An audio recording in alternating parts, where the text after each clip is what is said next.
actually started when I saw the address of the Vocation Directors of the Daughters of St. Paul in one of the magazines being produced by the Society of St. Paul. But the intention was really just to write to the Vocation Directress and tell her everything that I wanted to. And I mean, I have so many questions. I was in college already that time. I was in university.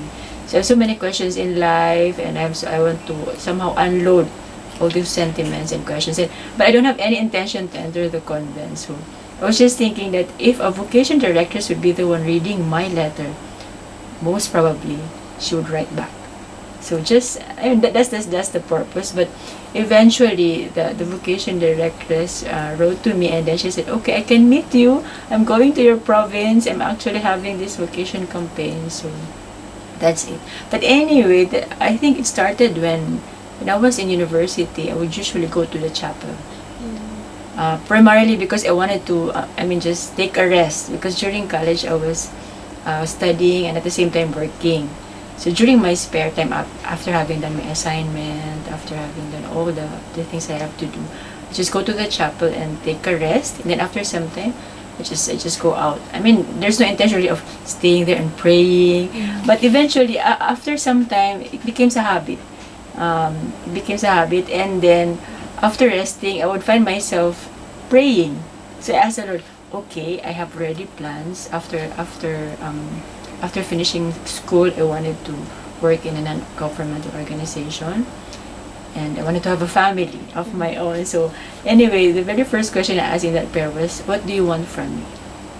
I just asked that question, what do you want from me? So, because my orientation then, it was, I know what I want, I know what I really love to do, but I would be more happy and fulfilled if I will be able to know the will of God for me. So that's how it started. And then that's it. When at the same time I did that letter to the vocation directors of the Daughters of St. Paul in the Philippines, and then she wrote back, and then we met, and then she invited me for this Advent retreat in Manila. So I was in Naga City, in our province, and then during the Advent retreat, I joined a group of ladies, and then after that, she invited me again for what was that? Lenten retreat. And that time she was asking me, maybe you wanted to fill up these forms and that, and then take this. I said, I don't have any intention of entering the convent, but somehow there was this kind of attraction. It started attraction of getting to know the life of the religious. And I just started filling up all those forms and doing my autobiography, but without any intention of entering first, because I was still studying during that time. But anyway, the rest is history. And eventually, I found myself applying, even before I finished my degree in university. And even before my graduation, I was already accepted. So I ended up actually entering few months after my university. So, okay. Then after that, you stay in Manila. Okay, but in the Philippines. Were you moved around different places, or? Okay, I entered 1998. Okay, and then the formation is also in Manila, and it took in Manila, formation was 3 years for postulancy. 1 year pre-postulancy and 2 years postulancy, and then after that, we went to another province, and then I had this 2-year novitiate. Then another 6 years as temporary professed sisters. And so most of my years actually during formation was in Manila. And then my assignment even after I made my perpetual profession was in Manila. But after that, I was actually assigned from one province to another for a few years. And then most of my duties actually in the field. So since I can drive, I was also part of this itinerant Jubilee diffuser. So I moved from one branch house to another, and then I joined the group of field diffusers in that particular community. I think few communities, few branch houses in the Philippines. Which part of Philippines do you move to? Okay, actually from north to south. So I was in Manila, and then I was sent to I was sent to Davao, Zamboanga, and Tacloban, that is southern part also. And then even I mean, it's because the Philippines is actually divided into three main islands: Luzon, Visayas, Mindanao. So I've been to three different islands in the Philippines doing the mission.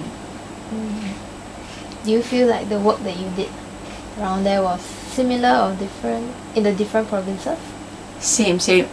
Only the difference would be actually the place and the community. I'm doing the same apostolate, like bringing the books to the parishes, schools, offices, and even Catholic organization activities wherein we're allowed to do the media outreach, where we bring books, audiovisuals, and other reading materials.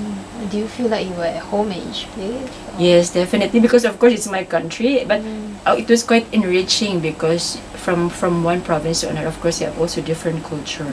And I think that the best thing is that I get to learn a lot of people, different culture, and then of course their costumes and their traditions. It's quite very interesting and enriching journey for me during those days. In the Philippines, we are allowed to do the mission in the hospitals, government offices, and private offices, and then schools as well as churches.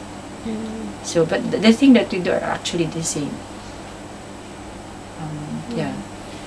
But then in Singapore, you don't visit that many communities and all that? No, because you only have one community in Singapore. Yeah, one community only. Okay. Yeah. And then, sometimes you don't get to choose where you go to, and then there are a lot of rules when you are in a community. How do you feel? Actually, you don't get to choose where you will be assigned. But as for me, I'm always open to any assignment given to me. Since I was a junior, it's quite very easy for me to go anywhere wherever I'm being asked to go, because I believe it's even more enriching if you go from one place to another and meet a lot of people and do the mission to different places and countries. So there's no problem with me regarding assignments. I really would love to go to different places and different communities. So, and then everywhere you feel the same?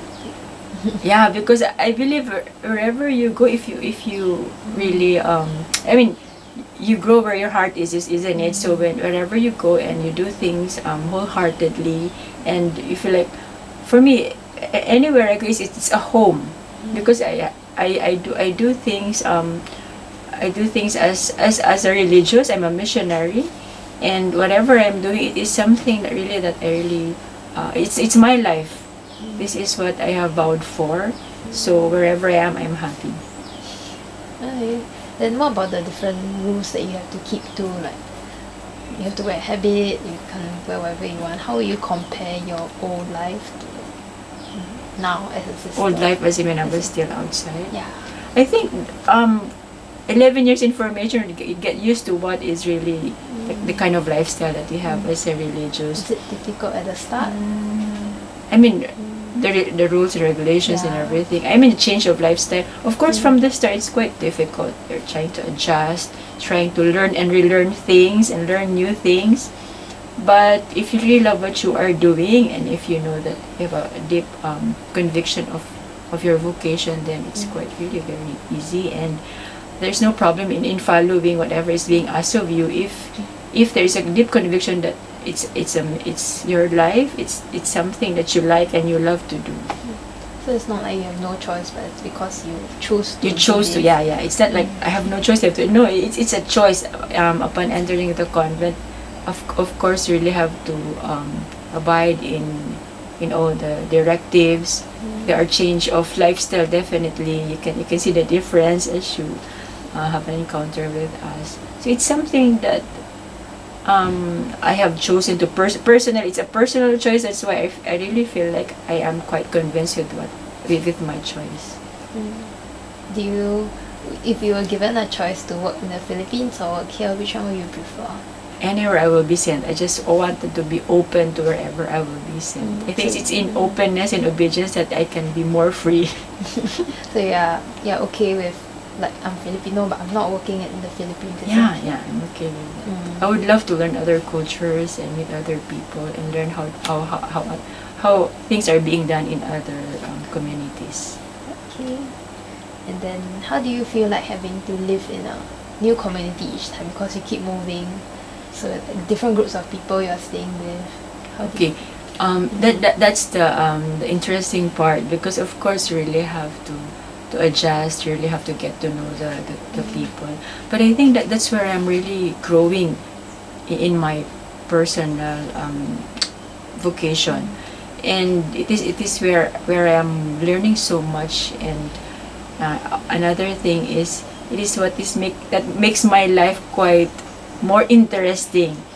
Because yeah, it's true. I noticed that every time I will celebrate my birthday, it's a new community. I mean, there was a time, and because I moved from one community to another, okay, but I think it's quite very interesting, and I find community life really very growth promoting.